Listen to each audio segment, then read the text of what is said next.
Talvez você tenha feito constantemente estas perguntas. Onde posso encontrar refúgio num mundo cheio de conflitos?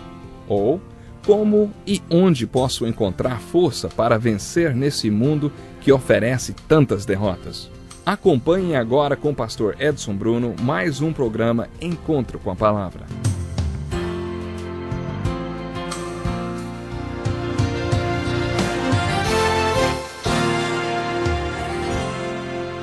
Que alegria grandíssima poder estar chegando mais uma vez até você com um encontro com a palavra. Esse programa é parte de um estudo de todos os livros da Bíblia.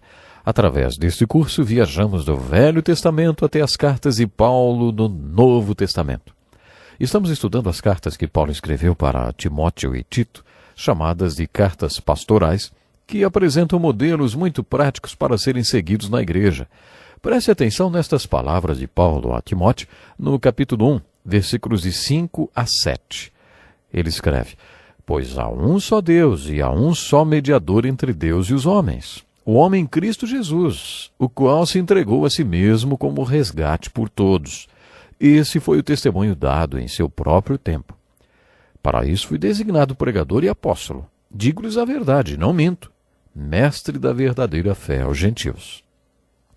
A primeira carta de Paulo a Timóteo é chamada de Epístola Pastoral, porque foi escrita a um jovem pastor sobre o propósito da igreja e o plano e as prioridades que ela deve estabelecer. Esse plano e as prioridades da igreja visam que todos os homens sejam salvos e cheguem ao conhecimento da verdade. Foi com este propósito que Deus estabeleceu a igreja como fundamento de onde a verdade do Evangelho é proclamada. Esta verdade deve ser proclamada acompanhada de oração. Deus quer que todos os homens sejam salvos. Por isso a igreja deve se unir em oração por todos os homens.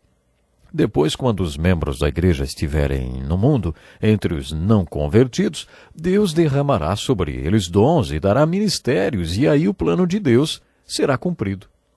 Nesta carta a Timóteo, Paulo também apresenta um perfil do Evangelho.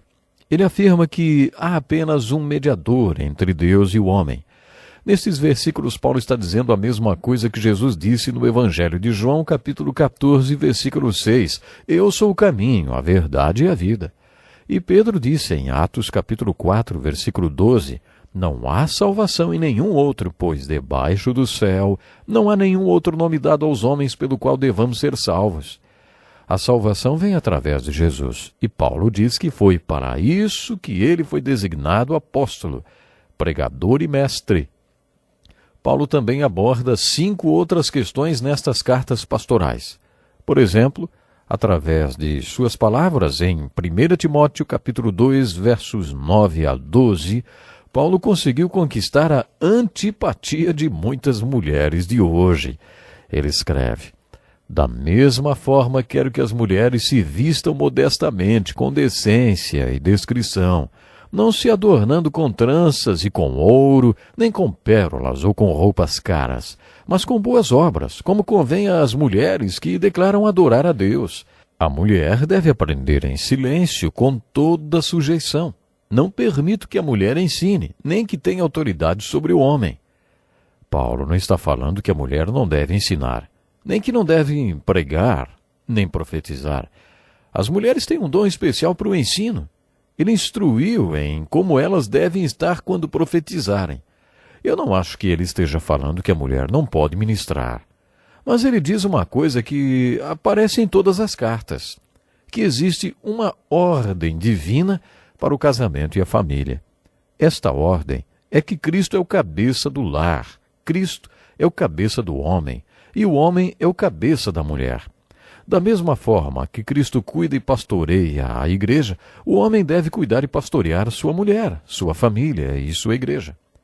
Para isso, os apóstolos Paulo e Pedro apontam Cristo e a igreja como modelo e afirmam que o homem deve cuidar da família e da igreja da mesma forma que Cristo pastoreia a igreja. Os dois estão dizendo: vocês mulheres, viram qual é o modelo? Muito bem, mulheres, vocês são a igreja. Agora, então, deixem que seus maridos pastoreiem vocês e deixem que homens de Deus pastoreiem vocês na igreja. Vocês não podem ter 2 lideranças. As Escrituras apresentam uma liderança, ou seja, é do homem a responsabilidade pelo lar e pela igreja. Vou repetir algo que já disse. Na minha opinião, o maior problema dos casamentos entre crentes não é a falta de submissão da mulher, nem a recusa dela em ser pastoreada por seu marido, mas os homens. Os homens são o maior problema. Homens que não aceitam a responsabilidade de pastorear suas famílias como Cristo pastoreia a igreja. Este é o grande problema. São os homens cristãos que não tomam o exemplo de Cristo que pastoreia a igreja. Eles deixam de cuidar de suas mulheres e filhos. Posso falar pela minha experiência de 43 anos como pastor que também não são as mulheres que se recusam ser pastoreadas pela liderança da igreja. O problema está nos homens que não aceitam a responsabilidade de cuidar da igreja no temor de Deus, nem de pastorear a igreja como Cristo a pastoreia. A primeira carta a Timóteo é um livro para a organização da igreja. Paulo diz, não permito que a mulher ensine, nem que tenha autoridade sobre o homem. Ele quer dizer ensinar ao homem como autoridade sobre ele. Se você adotar este ensinamento, vão dizer que você é ultrapassado e talvez alguns fiquem até horrorizados com você. Mas acontece que a verdade da Bíblia não depende da aprovação de ninguém. O curador de um museu de arte na Europa viu um homem com o ar de dúvida observando um quadro de Rembrandt. O curador perguntou ao homem, algum problema com esse quadro? O homem respondeu, eu não sei se gosto dele. O curador respondeu, o quadro não está aberto a julgamentos. A Bíblia dá ao homem a responsabilidade de ser o líder do lar e da igreja. Jesus não escolheu 6 homens e 6 mulheres para serem apóstolos. Creio que Jesus tem ensinado o Sermão do Monte para homens e instruiu os seus apóstolos homens a saírem para fazer discípulos homens. Jesus sabia que se pescarmos os homens, suas famílias provavelmente seguirão o homem da casa até Cristo. Quando são as mulheres e as crianças que vêm à igreja, é mais difícil os maridos e pais acabarem vindo até Cristo. Durante um trabalho com os oficiais navais coreanos, soube que em países como a Coreia, para onde eram enviadas apenas missionárias, encontramos homens que dizem que o cristianismo é para mulheres e crianças. Jesus também sabia que se alcançasse apenas as mulheres, seus maridos provavelmente não as seguiriam. No geral, homens não seguem mulheres, mas mulheres e crianças seguem homens. Este ensinamento é totalmente rejeitado hoje, inclusive por destacados líderes dentro da igreja evangélica. Há certos fatores culturais que devem ser considerados. Por exemplo, as mulheres naquela época não recebiam ensino. Mas também não é por causa desses fatores culturais que vamos jogar no lixo todo o ensinamento da Bíblia sobre os papéis do homem e da mulher. As Escrituras ensinam a igualdade entre o homem e a mulher aos olhos de Deus. Aliás, em toda a sociedade em que a Bíblia é ensinada, a mulher passa a ocupar uma posição mais elevada dentro do seu contexto social. A Bíblia reconhece a diferença. Homem é homem e mulher é mulher. Se os dois fossem exatamente iguais, um seria desnecessário. As Escrituras dizem que homem e mulher não são iguais. Deus os fez diferentes e designou a cada um diferentes papéis e responsabilidades, o que também diverge do que nossa cultura ensina hoje. Hoje, em nossa cultura, as mulheres estão tentando provar seu valor exercendo tão bem ou melhor as atividades que os homens exercem. Para mim, isso soa como se as mulheres estivessem tentando acabar com a diferença que existe entre homens e mulheres. Eu, ao contrário, acho que essa diferença deve ser comemorada e não extinta. O que faz uma mulher se sentir atraída por um homem é a sua masculinidade. Mulheres não se sentem atraídas por homens efeminados. Assim como mulheres acham a masculinidade atraente, os homens se sentem atraídos pela feminilidade da mulher. Deus criou homem e mulher com diferenças e designou-lhes papéis e funções diferentes em casa e na igreja também. Um homem não foi feito para gerar filhos. Se fosse, as famílias não teriam mais do que um filho. O controle de natalidade seria desnecessário. Nenhum homem ia querer ter mais de um filho. Isso não quer dizer que a mulher não possa fazer nada na igreja. Você pode me considerar antiquado, Mas não gosto de ver uma mulher lá na frente no púlpito dando um sermão para homens sentados lá embaixo no banco da igreja falando com autoridade, repreendendo. Para mim não é natural nem normal e foge dos padrões da Bíblia. Mas isso não quer dizer que uma mulher não possa ensinar ou ter ministérios na igreja. Biblicamente, a mulher não deve ensinar para o homem, o que não quer dizer que ela não possa jamais ensinar. Ela pode ensinar e pregar, mas não com autoridade sobre o homem. Na minha opinião, uma mulher pode exercer qualquer ministério na igreja, desde que esteja sob o pastoreio ou uma autoridade da liderança da igreja. Isso também se aplica ao homem.